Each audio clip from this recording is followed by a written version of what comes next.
अस्सलामुअलैकुम, आप देख रहे हैं द लास्ट स्टार। मैं हूं हमजा तारड़। मेरे साथ मौजूद हैं राना मोहम्मद अजीम साहब और इस्लामाबाद स्टूडियो से हमारे साथ मौजूद हैं साकिब बशीर साहब। नाज़रीन, अपोजिशन लीडर की तैनाती कल तक हो जाएगी, ये जो है उम्मीद भी दिलाई गई है, यकीन दहानी भी कराई गई है स्पीकर साहब की जानिब से पाकिस्तान तहरीक इंसाफ को और अपोजिशन को। पाकिस्तान तहरीक इंसाफ और अपोजिशन इस बात को शायद वो मिनोअन जो है कबूल भी कर रहे हैं कि वाकई ऐसा हो भी जाएगा। नोटिफिकेशन का इंतज़ार है, क्या नोटिफिकेशन होगा नहीं होगा, अभी भी क्या इसमें कुछ पेचीदगियां हैं, इस पर हमने बात करनी है। साथ ही अकबर एस बाबर साहब एक दफ़ा फिर एक्टिव हुए हैं और उन्होंने कहा जी कि महमूद खान अचकज़ई के अपोजिशन लीडर बनाने के फैसले को वो कानूनी फोरम पर चैलेंज करेंगे और उसका जो कानूनी हवाला वो दे रहे हैं वही दे रहे हैं कि जो मियां नवाज शरीफ के हवाले से कानूनी हवाला दिया गया था उनके फैसलों के हवाले से कि सज़ा याफ्ता शख्स सियासी फैसलों का मजाज नहीं है। लेकिन क्या यहाँ पर इसका इतलाक हो सकता है, क्योंकि ये फैसला तो जिसने भी किया हो लेकिन जो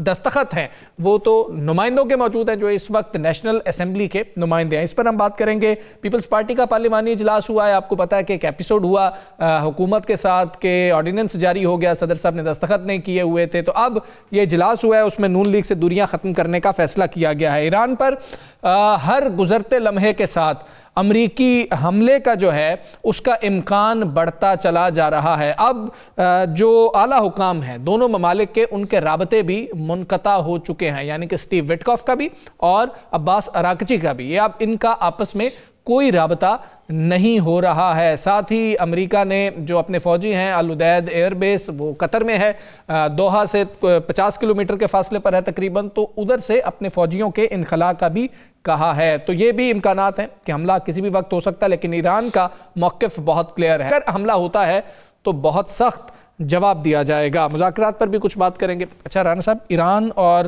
अमेरिका का जो मामला है, अमेरिकी सदर बज़द हैं कि उन्होंने हमला करना है, लेकिन अब ईरान के अंदर 16वें रोज़ के बाद जो 17वां आज का रोज़ है, हालात कंट्रोल में आ चुके हुए हैं। यानी कि जो खाना जंगी की बात हो रही थी, जो बात हो रही थी रिजीम चेंज होगी, वो इंटरनली तो नहीं हो सकी है। अभी आप समझते हैं कि अमेरिका के पास जवाज़ रह गया हमला करने का? बिस्मिल्लाहिर्रहमानिर्रहीम, अस्सलातु वस्सलामु अलैका या सय्यदी या रसूलल्लाह, अस्सलातु वस्सलामु अलैका या सय्यदी या हबीबल्लाह, ताजदारे ख़त्मे नबूवत जिंदाबाद जिंदाबाद जिंदाबाद। देखें हमजा साहब, जब एहतजाज हो रहा था क्या उनके पास जवाज़ था? तब भी नहीं था। बिल्कुल ठीक बात है। क्या दुनिया के किसी मुल्क के पास ये जवाज़ है कि वो उसके मुल्क किसी और मुल्क के अंदर होने वाले हालात पर जाके हमला कर दे? नहीं है। ये तो दुनिया के किसी मुल्क में नहीं, सॉवरेनिटी बिल्कुल नहीं है, 1% नहीं है। यहाँ तो हो कि अमेरिका का वहां पे सफारत खाना है और ईरानी के लोगों ने, ईरानी हुकूमत ने वो बंद करवा दिया है या उसको आग लगवा दी है, तो फिर वो कहे जनाब हमारा नुकसान हुआ है, या किसी और मुल्क के साथ ऐसा। एक तो जवाज की बात हम करके अपने आप को, नहीं, जो जवाज उन्होंने पैदा किया था वो भी खत्म हो गया। भाई मैं कह रहा हूं कि जवाज बनता ही नहीं, जवाज तो बनता ही नहीं। वो तो खुद कह चुके हैं जनाब मोहतरम ट्रंप साहब कि जनाब मेरे फैसले को मैं ही खत्म कर सकता हूं, कोई और इस या कोई अवामी राय या कोई चीज खत्म नहीं कर सकती। जी जी जी जी बिल्कुल ऐसे ही है। उसकी बात है कि ये वो सदर साहब है जिन्होंने 50 बार जिक्र किया है कि मैं इतने ममालिक की जंगें बंद करवाई हैं, मैं अमन चाहता हूँ। अमन वेनेज़ुएला में क्या हुआ वो भी अमन है क्या? ईरान के साथ इससे पहले जो हुआ वो भी अमन है क्या? अब जो ग्रीनलैंड का मामला है, क्यूबा का मामला है, क्या वो अमन की बात है? और ये अमन क्यों नहीं कायम हो सका रशिया और यूक्रेन के बाद दरमियान? क्यों नहीं इस पे अमल दखल हो सका? बड़ी बड़ी सिंपल सी बात है। आज की रात बड़ी अहम है। आज और कल 2 रातें ऐसी हैं, इन 2 रातों में या तो हमला हो सकता है तो या फिर ये बरके हैं, मामला जो है वापस हो सकता है। अच्छा, ऐसे हालात में इसराइल हमला कर सकता है या इसराइल बैठ के भी देखेगा? नहीं, इसराइल ही हमला पहले करेगा। अच्छा, देखिए आज ईरान के वजीर खारजा ने और वाज़ेह तौर पे कहा कि खैर उस जंग में जो ईरान पर मुसल्लत होती है, इसराइल उस पर जबरदस्ती दाखिल होता है, और इसराइल इसलिए दाखिल होता है कि इसराइल को आगे लगाया जाता है। यह उन्होंने बड़े क्लियर किया। और आज ईरान के अंदर उन्होंने ये भी कह दिया अपने शहरियों को कि आप अपने अपने हदफ की तैयारी रखें। अगर हम पर हमला होता है तो फसादी कहां से निकलेंगे, आपने उनका हदफ किस तरह करना है और आपने उनको जवाब कैसे देना है। ये दोनों चीजें बड़ी क्लियर है। लेकिन आप ज़हन में रखिएगा, ये हमला इस खित्ते के लिए नुकसानदेह होगा जी। और ये खित्ते के बड़े भी बैठ के सोच रहे हैं, खित्ते के बड़े भी बैठकर इस फैसले को देख रहे हैं। और मैं समझता हूं कि अल्लाह ना करे अगर ये हमला होता है तो इसके बाद आप देखेंगे बहुत से लोग जो है ना इस पे बाहर निकलेंगे। बहुत से ममालिक जो है वो इस पर इसको रोकने की आज भी कोशिश कर रहे हैं, रोकने की कोशिश भी करेंगे, क्योंकि ये लड़ाई सिर्फ एक मुल्क तक नहीं रहेगी। वॉल स्ट्रीट जर्नल की साकिब साहब रिपोर्ट है कि कोशिश कतर भी कर रहा है, सऊदीया भी कर रहा है, ओमान की भी कोशिश है कि अमेरिका को रोका जाए। बैकडोर जो हैं ये राबते चल रहे हैं, बज़ाहिर उस तरह से फ्रंट पे आके वो बात नहीं हो रही है। आपको लगता है कि ये जो डिप्लोमेसी हो रही है, बैकडोर डिप्लोमेसी, इसका कोई फ़ायदा होगा, या जो ट्रंप ने सोच लिया है उसने एक दफ़ा तो करना है? एक तो जो कतर की आपने बात की, कतर के अमीर की जो वज़ीर-ए-आज़म शहबाज शरीफ है उनसे भी बात हुई, अगरचे उसमें जो प्रेस रिलीज आई है उसमें ईरान का जिक्र तो नहीं है, लेकिन खित्ते के मामलात का यकीनी तौर पर जिक्र उसमें मौजूद है। तो वो उसका तनाजुर बज़ाहिर जब यही बताया जा रहा है कि जो मामलात ईरान की हवाले से आगे बढ़ रहे हैं ये भी अंडर डिस्कशन आए होंगे। जहाँ तक आपने बात की सदर ट्रंप की, वो मर्ज़ी के मालिक हैं और सदर ट्रंप जो है वो जिस तरफ देख रहे हैं वो देख रहे हैं कि वो कहते हैं कि जो हमारी ख्वाहिश है वो हर सूरत में पूरी होनी चाहिए। जो बैकडोर ईरान के मुज़ाकरात के हवाले से जो चीज़ें चल रही थी अमेरिका के साथ, उसको भी उन्होंने रोक दिया और उसके बाद मज़ीद जो उन्होंने उनका ये दावा है या इल्ज़ाम है कि वहाँ पे प्रोटेस्टर्स को ईरानियन गवर्नमेंट ने जो है वो मारा है, बहुत बड़ी तादाद वो जो है वो उसमें दावा कर रहे हैं। अगरचे जो ईरान की हुकूमत है वो उसका स्टांस टोटली मुख्तलिफ है कि जो प्रोटेस्टर्स हैं उनके पास भी असला किसी न किसी सूरत में मौजूद है और वो अटैक्स जो है वो कर रहे हैं। एक चीज़ तो बड़े क्लियर है कि अमेरिका कुछ ना कुछ करेगा, इसराइल के ज़रिए डायरेक्ट भी आ सकता है, लेकिन बहुत जल्दी से, तेज़ी से या पलक झपकते कोई रजीम चेंज होना मेरे ख्याल में आसान नहीं होगा। रेजिस्ट करेगा ईरान। ईरान आपको याद होगा कि इसराइल के ख़िलाफ़ अगर अमली तौर पर किसी ने इसराइल के अंदर यरूशलेम में या मुख्तलिफ जगहों पे अगर किसी ने अटैक्स किए थे, तो वो जब इसराइल ईरान जंग आज से चंद माह पहले हुई थी तो ईरान ने किए थे। इसके अलावा किसी मुस्लिम ममालिक भी हमने देखा, बहुत बड़ी बातें हुई, गजा में इतना जुल्म हुआ, किसी की तरफ से कोई ऐसी चीज नहीं आई अमली तौर पर। अमली तौर पर ईरान ने उसको किया था। तो अब ईरान को इसराइल और अमेरिका मिलकर जो है वो ठिकाने लगाना चाहते हैं। और दूसरी तरफ आप देखें वो जो रजा शाह पहलवी 1980 उसके आगे जो औलाद है वो अमेरिका में बैठकर और इसराइल के उसके प्राइम मिनिस्टर से मिलकर, तो वो अब रजीम चेंज की तैयारियों में और वापस आने के और उस तरह वहाँ मुख्तलिफ ममालिक में भी प्रोटेस्ट करवा रहे हैं। तो आप अंदाज़ा लगा लें कि एक बंदा जो है 1980 में था और जो ईरान की खुद मुख्तारी है वो कंप्रोमाइज हो रही है और वो वहाँ पे जश्न मना रहा है कि मैं आऊँगा और मैं रजीम चेंज में जो प्राइम मिनिस्टर बन जाऊँ। हालांकि एक डमी वो होगा, जो भी आएगा वो डमी होगा। बिल्कुल ऐसे ही है। रजीम चेंज को इतना आसान मामला भी नहीं है और नीचे ग्राउंड पे कोई लीडरशिप ऐसी मौजूद नहीं है। दूसरा, जंग से कभी भी अमन कायम नहीं हो सकता है खित्ते का, और पूरी दुनिया का सोचना बहुत ज़्यादा इस मामले में ज़रूरी है। राना साहब, कोई अगर हम अपने पॉलिटिक्स की बात करें, इंटरनल पॉलिटिक्स की बात करें, नोटिफिकेशन का शोर है, कल तक की उम्मीद है नोटिफिकेशन हो जाएगा, और अगर हो जाता है तो उसके साथ मज़ीद कितनी चीज़ें जुड़ी हुई हैं? देखिए, मुझे बज़ाहिर तो लगता है कि नोटिफिकेशन हो जाएगा, लेकिन कल ही हो जाएगा, लेकिन बज़ाहिर ये भी लगता है, लेकिन जो बहुत से लोग ये भी कह रहे हैं कि नोटिफिकेशन नहीं होगा। ये अकबर एस बाबर साहब भी सामने आए हैं। मुझे बताएं, वो शख्स जो आज तक कौंसलर का इलेक्शन नहीं जीत सका, वो शख्स जिसने पीटीआई के खिलाफ जो पिटीशन की कामयाब हो गई, कैसा जादू है उसके पास, निशान ही छिन गया। मैं कह रहा हूं कि कैसा जादू उसके पास। उसके पास भी कोई ऐसा अलादीन का चिराग है, उसके पास भी कोई ऐसी अंगूठी है जिसे वो रगड़ता है और फौरी तौर पर वो जो चाहता है वो हो जाता है। बात ये है, मुझे तो हैरानगी हुई उसकी सोच पर। भाई, मियां नवाज शरीफ साहब से साइन छीन लिए गए थे, दस्तखत का उनके पास इख्तियार नहीं रहा था, और यही दस्तखत का इख्तियार इमरान खान के पास भी नहीं रहा। जो पीटीआई के लोगों को टिकटें जारी हुई थी वो जनाब बैरिस्टर गौहर के साइन से हुई थी, आप याद करें ना। उसके बाद अब जो नोटिफिकेशन, अच्छा वो शख्स जो है वो तो हदायत दे रहे हैं, ये कहता है जे क्या मियां नवाज शरीफ साहब ने शहबाज शरीफ साहब को वजीर आज़म की बनने का फैसला नहीं किया था?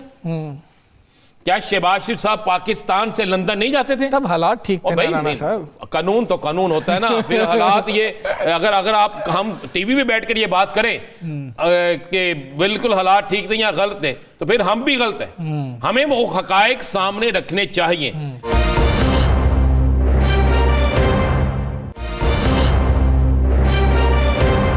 बड़ी सिंपल सी बात है, अगर तो कानून और आइन को 1% भी देखा जाए तो ये पिटीशन इंटरटेन ही नहीं होगी। अगर कानून और आइन को 1% भी देखा जाए तो यह एक इंटरटेन नहीं होगी। और अगर आप कानून और आइन को नहीं देखना चाहते, ठीक है साकिब साहब, वो आपको देखते रहे हैं, उन्होंने माशाल्लाह आपके लिए जो है ना कलिमात अदा की हैं। साकिब साहब, ये मामला एक तो नोटिफिकेशन वाला है, दूसरा अलीमा खान साहिबा के हवाले से पीटीआई के अंदर भी अब कोई ऐसा ब्लॉक मौजूद है या राय मौजूद है कि वो ज्यादा असरअंदाज हो रही हैं पॉलिटिकल लीडरशिप पर? अच्छा, जहाँ तक नोटिफिकेशन की बात है, आज जो तारिक फजल चौधरी है उन्होंने स्पेशल ट्वीट किया, और बाकी भी उनके लोग जो ये कह रहे हैं पब्लिकली भी अब तो कि नोटिफिकेशन हो जाएगा कल तक, जो है उम्मीद है हो जाएगा, जो या फ्राइडे हो जाएगा, थर्सडे फ्राइडे 2 दिन अभी हैं। ये इम्कान यही है। वैसे मेरा ख्याल है कि नोटिफिकेशन अब कोई ऐसी हर्डल रही नहीं है, कोई ऐसी को बड़ी तब्दीली आ जाए, कोई सिचुएशन बन जाए, वो अलग बात है।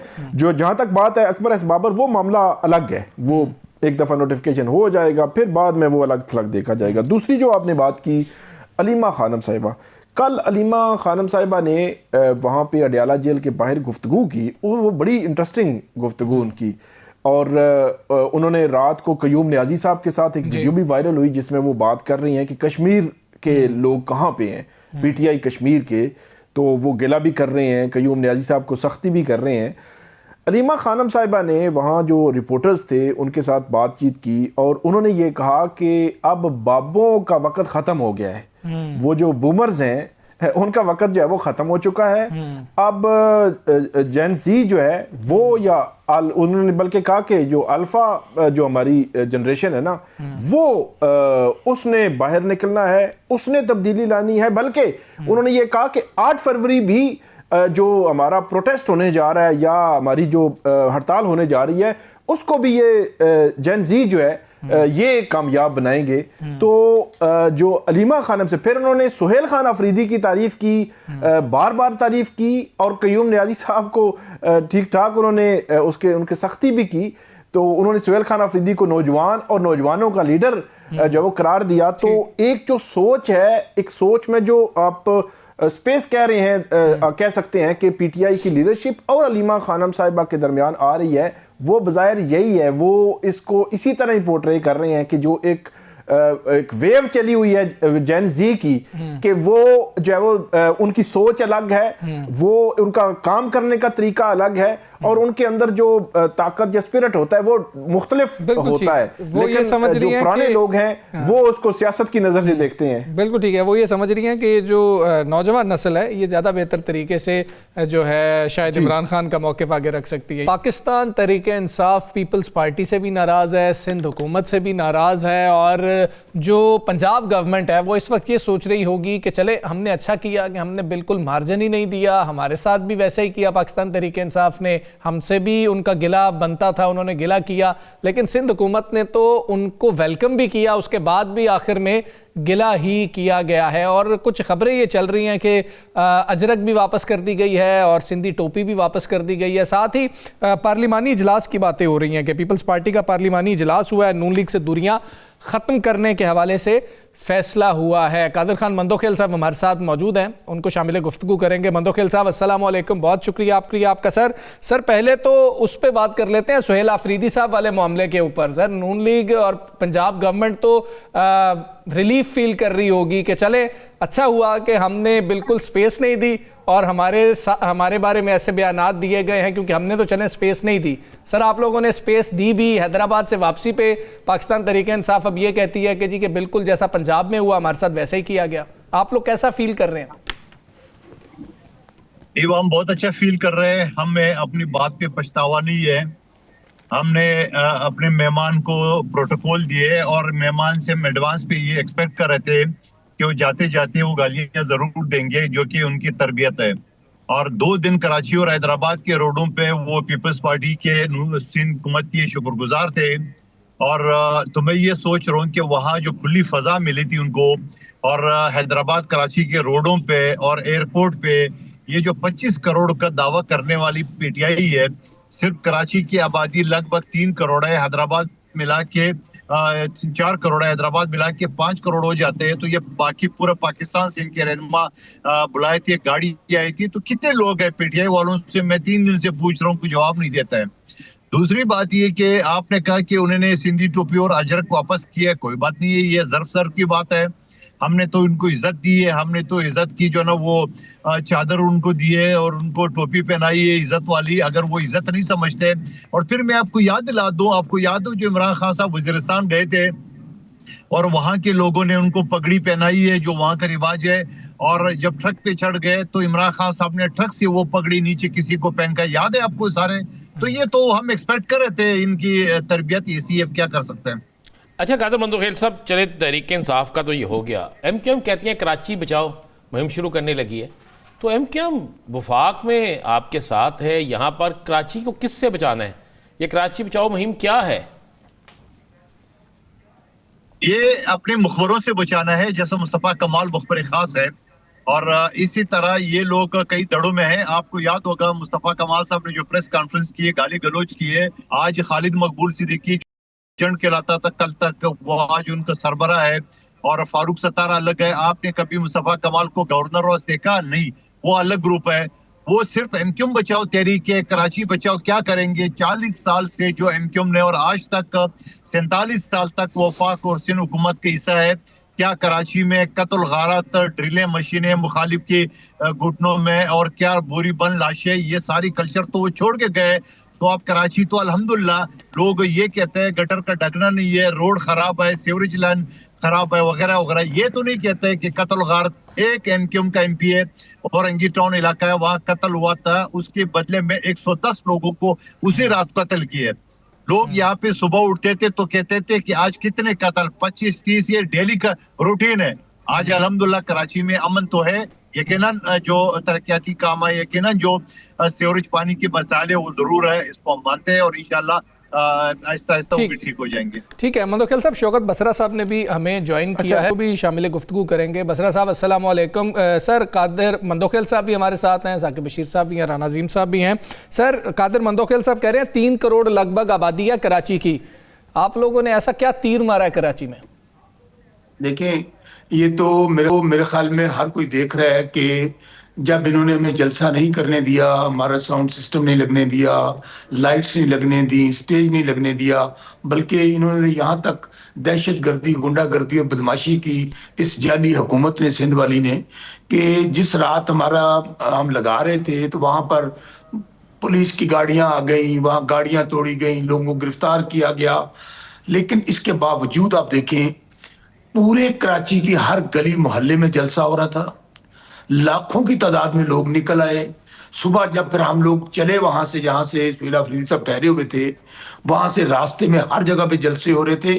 फिर इन लोगों ने दोबारा बागे जनाब में टीयर गैस चलाई। इसके बावजूद अगर आप देख लें फुटेज, वरना मैं आपको भेज देता हूं, हर जगह सोशल मीडिया पे मौजूद है कि लाखों की तादाद में लोग थे, माएँ, बहनें, बेटियां, बच्चे, नौजवान। उसकी वजह कि कराची जो है, शौकत साहब एक मुझे बताइए, इन्होंने स्पेस दी हमें, ये आपको ये मानना चाहिए, पीपल्स पार्टी ने स्पेस दी।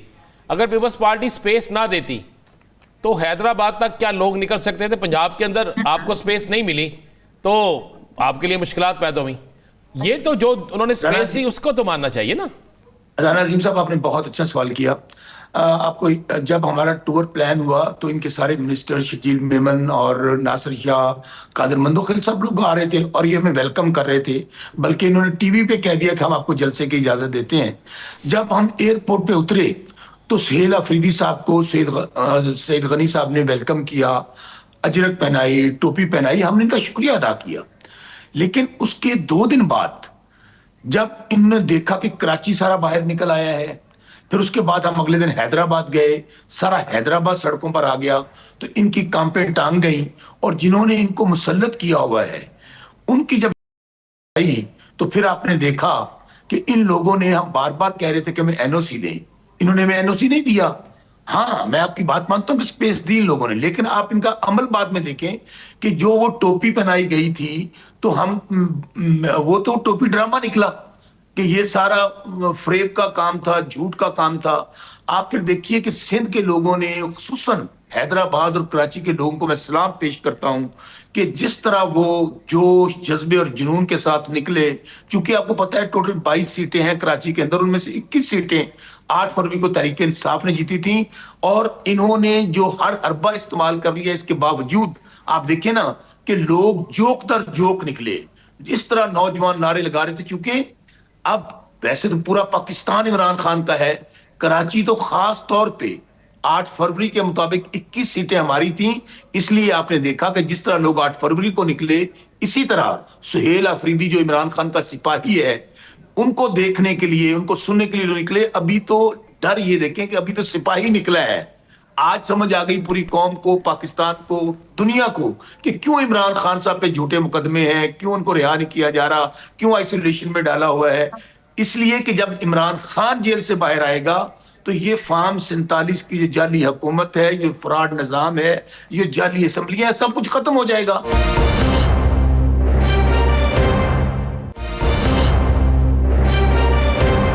मंदोखेल साहब से जवाब ले लेते हैं, क्योंकि आपने पूरी चार्जशीट जो है वो सिंध हुकूमत के खिलाफ पढ़ी है। मंदोखेल साहब, इस पे ये बताइएगा कि ये जो बात की जा रही है कि सिंध हुकूमत पे कहीं से प्रेशर आ गया था, वज़ीर आला ने मुलाकात भी मनसूख हुई, फिर जलसा भी नहीं करने दिया गया, तो पहले 1-2 दिन तो मामला ठीक रहे, तो क्या वजह थी वैसे आखिरी दिन जो चीज़ें हमने देखी या हुई, जो सख्तियां हुई, पीटीआई के बंदे कम निकले या ज्यादा चले, ये तो बहस होती ही रहेगी।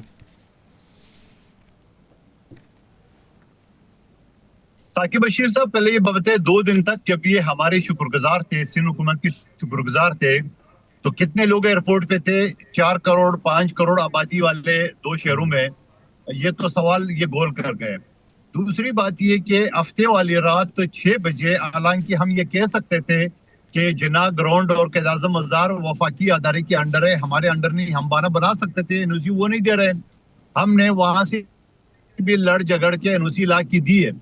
शाम 6 बजे एनओसी दिए, और इनकी आलिम आदिल शेख साहब ने फरमाया कि हमने 5:30 बजे तक इंतजार किए, हमें अभी कंटेनर नहीं मिल रहा है। तो हमारे सूबाई वजीर नासिर शाह साहब ने कहा, सुन ले, उन्होंने ये कहा आलिम आदिल शेख ने कि हम नहीं कर सकते जलसा, अब हमारे पास सामान नहीं है। तो नासिर शाह साहब ने कहा कि हम आपको लाइट वेल्डर और आपको कंटेनर मुहैया करते हैं। तो खुद आलिम आदिल शेख साहब का बड़े चैनलों में मैंने जो देखा उसी सुबह में, अगले सुबह, कि हम तो स्ट्रीट मूवमेंट के लिए आए, हमने कोई जलसा थोड़ी करना था। आप मुझे बता दो कि 32 घंटे पहले, यानी हफ्ते की शाम 6 बजे से लेके इतवार की रात 12 बजे जो सुहेल अफरीदी साहब खिताब कर रहे थे, 32 घंटे हो गए। 32 घंटे में अगर कोई कुर्सी, कोई कंटेनर, कोई लाइट किसी पुलिस वालों ने रोका, उस वक्त उनके हाथ में एनओसी था, तो क्या वो एनओसी मीडिया को दिखाया? क्या एनओसी वो पुलिस वालों को दिखाया? अगर किसी ने रोका, मैं कहता हूँ बिल्कुल गलत बयानी कर रहे हैं। इससे पहले एनओसी से पहले यकीनन मैं कह सकता हूं, हो सकता है पुलिस ने रोका होगा कि आपके पास एनओसी नहीं है, मगर जब एनओसी आया तो ये मीडिया सारी खड़ी थी, डीएसएनजी खड़ी थी। क्या उन्होंने कहा कि ये एनओसी है, ये देखो पुलिस वाला हमारी गाड़ी रोक कर रखा है? ऐसा कोई नहीं है। और फिर उसके बाद जो उन्होंने देखा कि ये तो मामला खराब है, उसके बाद ये बताओ कि ये कराची के सड़कों में घूमे। आप मुझे बताओ, मेरे हल्के में भी बल्दिया टाउन आए थे, दूसरी जगह पे भी है, 40-50 गाड़ियां अगर कहीं घूमते हैं तो 3 दिन क्या 4 दिन कराची की ट्रैफिक जाम थी। इवन के पीर वाले दिन मैंने 3 शो रास्ते में किए गाड़ी में, ट्रैफिक जाम होने की वजह से। उस दिन तो कोई जलसा नहीं था, लेकिन चूंकि सुहेल अफरीदी साहब को कराची के सड़कों में घूमना था 40-50 गाड़ियों के साथ। मंदोखेल साहब, इसका जवाब ले लेते हैं बसरा साहब से। बसरा साहब, आप लोगों के पास फुटेजेस हैं कि अगर चले आपने जलसा करना था तो किसी को तो ऑर्डर दिया होगा कि कुर्सियां आपने लगानी है, यहाँ पर लाइटें आपने लगानी है, ये सब इंतजाम करना है, तो वो कोई कुर्सियां, कोई रोके गए कंटेनर्स, कोई रोकी गई चीज, कोई ट्रक रोके गए हों कुर्सियों के, वो नजर नहीं आए, कह रहे हैं मंदोखेल साहब। दरअसल मैं चूंकि खुद जलसागाह में मौजूद था, मेरे साथ नहीं पंजोता साहब थे, हम लोग जब इन्होंने, आपको पता है 11th आवर पे वो एनओसी हमें दिया, हमने फौरी तौर पे जब कंटेनर्स मूव करवाए, जब हमने लाइट साउंड सिस्टम सब कुछ मूव हुआ, तो यही तो आपको मैं बता रहा हूँ, मैं ग्राउंड में खुद मौजूद था। वहां पर पुलिस आती है, पुलिस ने आकर वहां पर लाठी चार्ज किया, गाड़ियां तोड़ी।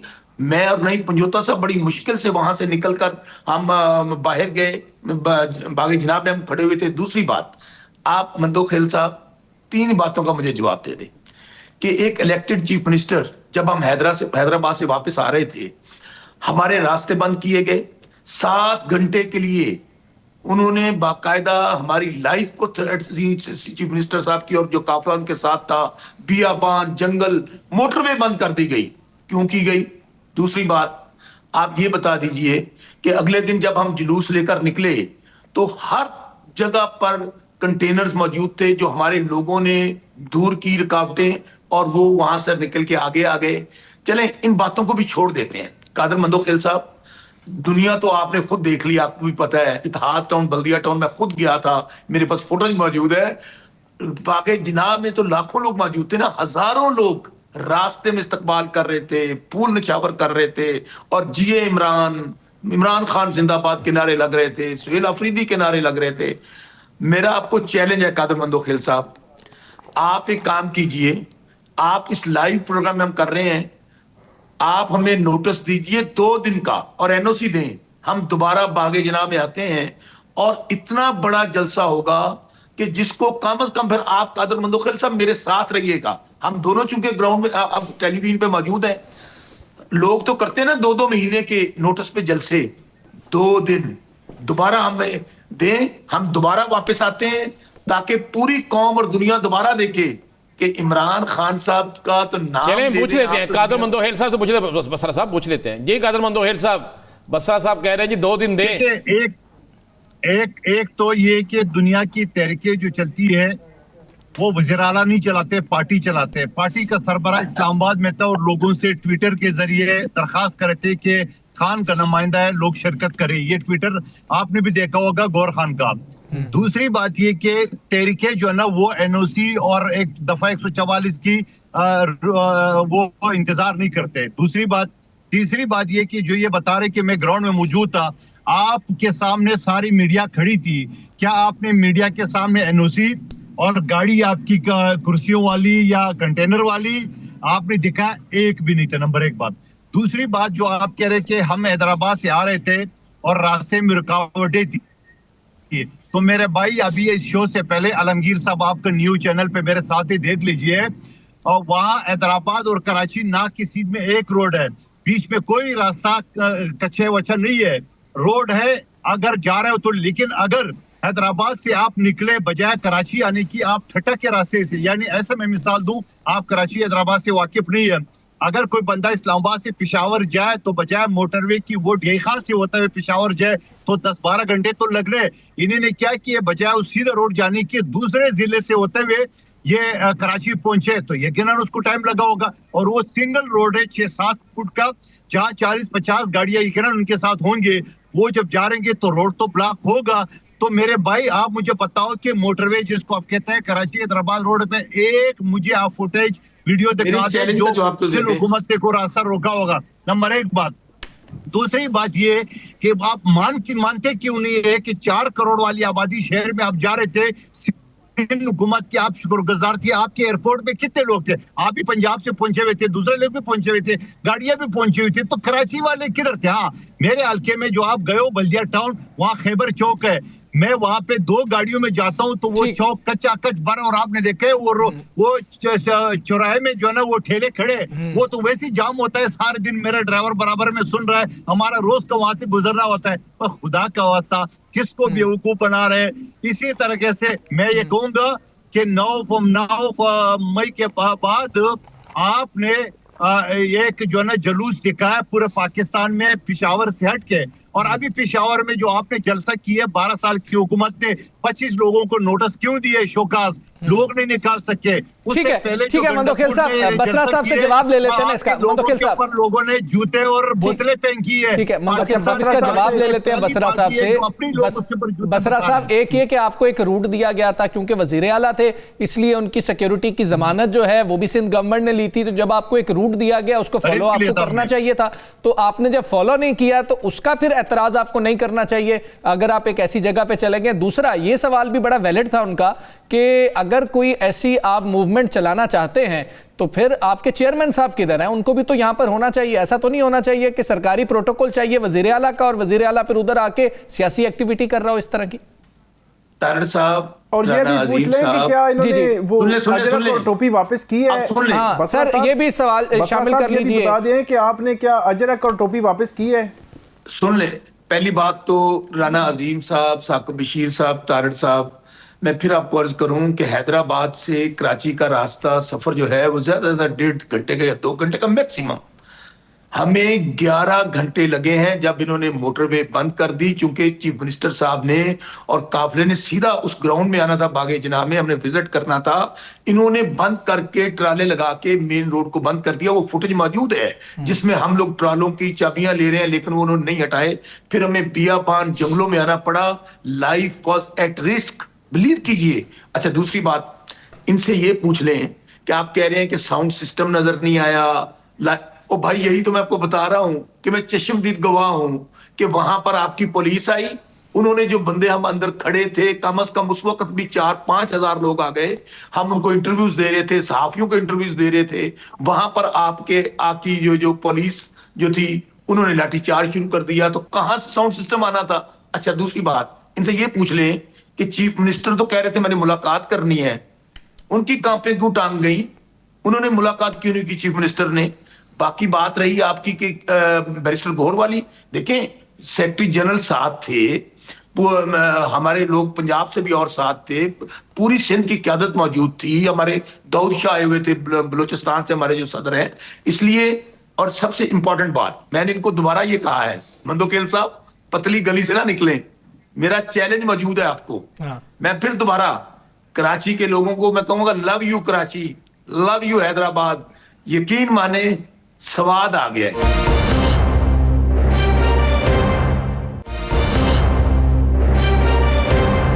कादर मंदोखेल साहब, बाकी चीजें बिल्कुल दुरुस्त आपने जो कही होंगी होगा, लेकिन एक फुटेज मैंने भी क्या सबने देखी है, वो आंसू गैस की शेलिंग क्यों की गई थी बागे जनाब में? राना साहब, मैं ये नहीं कहूंगा कि शेलिंग नहीं होगी, मैं ये नहीं कहूंगा कि लाठीचार्ज नहीं होगा, लेकिन वो शायद वो एनओसी देने से पहले हुई है।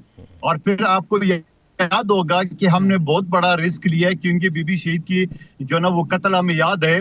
खुदा न खास्ता अफरीदी साहब कुछ होते तो हम सारी जिंदगी इनके तानों से जान नहीं छोड़ा सकते थे, लेकिन उसके जारी बात हमने पुलिस लगाई। आप देखा सोशल मीडिया पे 2 लड़के जब पकड़े गए, उनसे पूछा आप कौन है, तो कह रहे हम या कैद-ए-आज़म ज़ार घूमने आए। तो यकीनन अल्ताफ हुसैन ने भी ऐलान किया था कि हमारे सारे लोग उनकी सफों में शामिल हो जाए, यकीनन दहशतगर्द भी घुसे होंगे।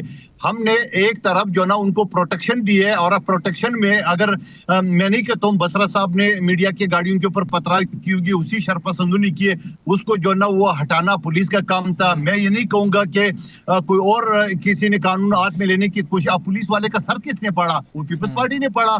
आपने वो फुटेज भी देखे होंगे। तो मैं ये समझ रहा हूँ कि हमने इनकी गाली गलौज के साथ साथ इनको प्रोटेक्ट भी करना, तो अल्हम्दुलिल्लाह हम कामयाब हो गए। खुदा ना खास्ता बीबी शहीद की तरह वाकया हो जाता, हमने तो बहुत बड़ा रिस्क लिया है। बिल्कुल ठीक है। क्या ऐसी थ्रेट मौजूद थी? वैसे शर्जील मेमन साहब ने भी कहा कि बड़ी संगीन थ्रेट थी, ऐसी थ्रेट मौजूद थी वैसे?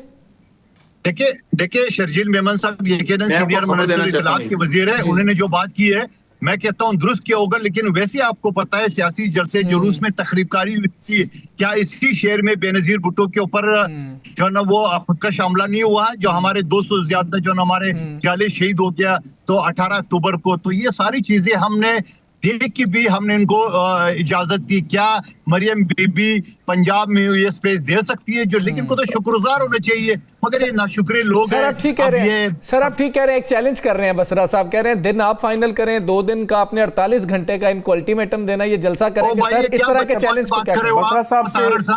तारड़ साहब क्या बच्चों वाली बात कर रहे हैं? एक मौका दिए, 2 दिन तक वो हैदराबाद कराची की सड़कों में घूम रहे थे, लोग इकट्ठे नहीं करते, अब दोबारा उसको चांस दे, क्या ये मजाक है? अब मुझे एक बात बताओ, पहले 32 घंटे एनओसी दिए, 2 घंटे पूरे शहर में ये घूमते रहे, दंदन आते, कहीं रोका नहीं है। अब कहते हैं दोबारा एनओसी दो, दोबारा दो, फिर हम करेंगे। आपको नासिर शाह साहब ने नहीं बोला, आपको नासिर शाह साहब नहीं बोला कि 32 घंटे अगर आपके लिए कम है तो पीर के दिन जलसा करे, क्यों नहीं किया आपने? नहीं, मैं वज़ीर आला से पूछूंगा। सुबह अली मादिर शेख का बयान आया था कि हम तो स्ट्रीट मूवमेंट कर रहे थे, हम जलसा थोड़ी करने आए थे। देख लो, उसका बयान मौजूद है। जी बसरा साहब। अच्छा, मैं तो आखिर में देखें, सिंध का शुक्रिया अदा करते हैं। सिंध भी बड़े मेहमान नवाज हैं, उन्होंने जो हमारा इस्तकबाल किया। नहीं सर, वो अजरक और टोपी वाला सवाल उधर ही रह गया। साकिब साहब का शुक्रिया तो आप जरूर कीजिएगा, वो बता दें। उसी का जो सिंध का शुक्रिया, हैदराबाद कराची का शुक्रिया कि इस तरह के फिस्तायत के बावजूद उन्होंने मेहमान नवाजी कमाल की। लेकिन ये जो टोला मुसल्लत है सिंध के ऊपर गुज़िश्ता 15 साल से, सुन लें, ये सिंध के नुमाइंदे नहीं है, ये एक वो लोग हैं जिन्होंने कब्जा किया हुआ है, काबज ग्रुप है जिनको वहां मुसल्लत किया गया है। हमने जो सिंधी टोपी और अजरक है वो इनको वापस की है, क्योंकि इन्होंने उसकी तौहीन की है, उस अजरक की और उस टोपी की। हमने वो इनको एहतजाजन जब हमने कहा कि ये आपने सिंधी टोपी की और सिंधी अजरक की तौहीन की है, सिंधियों ने नहीं की, इस टोले ने की है। लेकिन मेरा फिर चैलेंज मौजूद है। बसरा साहब यहाँ पे एक सवाल ले लें बसरा साहब, मेरा एक सवाल ले लें। ये डिस्कशन कल भी शुरू हुई थी, तो मैंने शफी जान साहब को मैसेज किया था, मेरे पास अभी भी सेव है। सवाल बड़ा सिंपल सा था कि क्या आपने अजरक और टोपी सिंध हुकूमत को उनको वापस कर दी है? तो उनका जवाब था कि नहीं, हमने वापस नहीं की। लेकिन आप कह रहे हैं आपने वापस कर दी, तो पहले तो पीटीआई जो है वो एक बयान पे तो आ जाए। नहीं, आपने वापस की नहीं की? साकिब भाई बात सुन ले। पहली बात तो सिंध हुकूमत ना कहें, काबज टोला कहें, बिल्कुल जिस तरह मुस्लिम लीग नून। चलिए, आप बसरा साहब सवाल का जवाब दे देना। सियासी मामला है, वो आपका सियासी मामला, हमारा मामला नहीं है। आप सवाल का जवाब दे देना। जवाब दे रहा हूं। ये काबज टोला है, ये हुकूमत के नुमाइंदे नहीं है, अवाम ने इनको वोट नहीं दिया। सर अजरक इन्हीं से ली थी आपने, सर टोपी इन्होंने पहनाई थी, आपने बड़ा शुक्रिया अदा किया था। जो इन्होंने टोपी ड्रामा किया था, टोपी पहनाकर और अजरक पहनाकर, हमने जाहिर है ये जाके इनको घर तो नहीं दे के आनी थी कि वापस करनी थी। हमने ये अल्फाज अदा किए थे कि इन्होंने वो टोपी और अजरक की तौहीन की है, इन्होंने उसका मान नहीं रखा। जो कि सिंधी जो पहनाते हैं वो बहुत मेहमान नवाज हैं, ये हमारा कहने का मकसद था। हमने तो वैसे एक बात है, अगर चीफ मिनिस्टर बेचारे कांप गए, डर गए कि आपने नहीं मिलना, तो बताते ये अगर चीफ मिनिस्टर मिलते तो हम उनको बताते कि भाईजान ये जो सिंधी टोपी है, ये जो सिंधी अजरक है, ये बड़े ही मेहमान नवाज और इज्जत वाली चीजें हैं, लोग इज्जत के तौर पर पहनाते हैं। आप लोगों ने इसका मान नहीं रखा। वो तो चीफ मिनिस्टर वैसे ही भाग गए मीटिंग से। इसलिए मेरे भाई, हमने वो बात जो कहनी थी इसलिए कहीं को जाके इनके घर नहीं देखा। आपने सिंधियों को वापस नहीं किया, आप कहते हैं कि जी कि सिंध हुकूमत को हम अलग एक एंटिटी समझते हैं, तो हमने सिंध हुकूमत को वापस किया है। ठीक है, शौकत बसरा साहब बहुत शुक्रिया आपका, कादिर मंदोखिल साहब आपका ही बहुत शुक्रिया। अच्छा राना साहब, वैसे तो ये 20 जनवरी से अगर हम 20 फरवरी की बात करें, वैसे तो सर्दी के हवाले से बड़ी इंपॉर्टेंस है इसकी। फिर रमज़ान का भी आगाज़ होना है इसी दौरान, वर्ल्ड कप का भी आगाज़ हो रहा है इसी दौरान। सियासी तौर पे कितने इम्पोर्टेंट हैं ये दिन? देखिए, मेरी आज भी और इससे 2 दिन पहले भी मुलाकात एक ऐसी शख्सियत से हुई कि जो एक अच्छी पार्टी के ज़िम्मेदार भी हैं और अहम हुकूमती ओहदों पर रहे हैं। तो मेरी उनसे गुफ्तगू नहीं हुई, तो उन्होंने कहा भाई मैं आपको एक खबर दे देता हूँ। मैं कि बताइए। उसने कहा 20 जनवरी से लेकर, मुझसे उन्होंने कहा 18 जनवरी को ये काम शुरू हो जाएगा।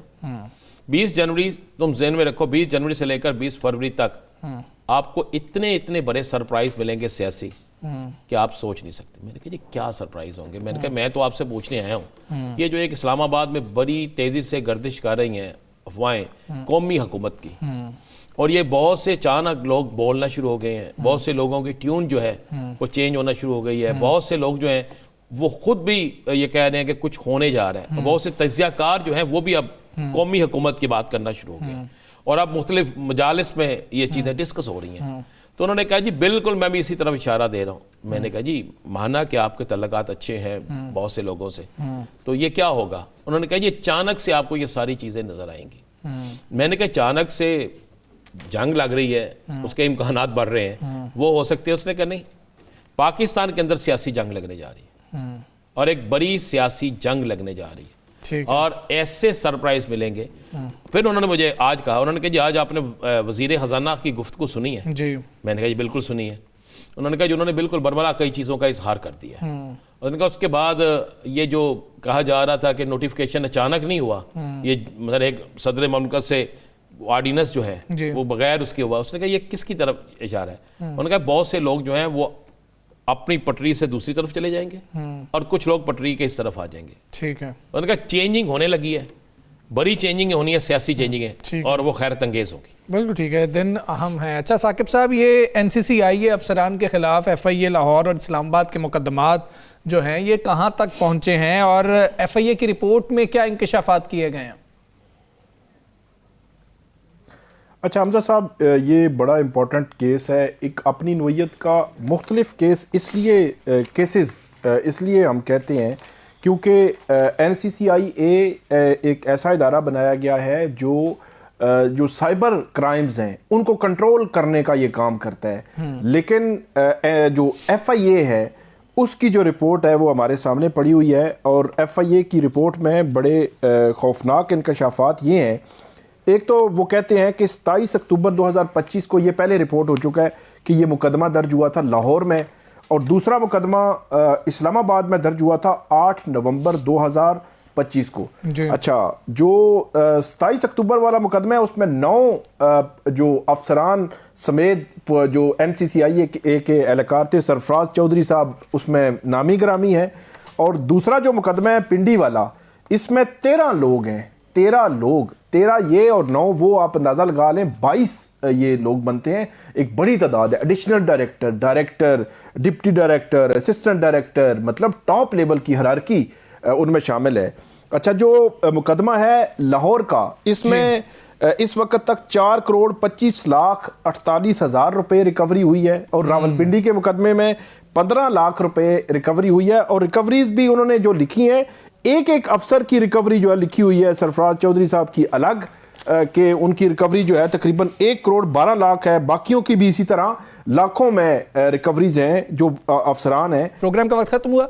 मुझे राना अजीम साहब को, साकिब बशीर साहब को इजाज़त दीजिए। अल्लाह हाफ़िज़।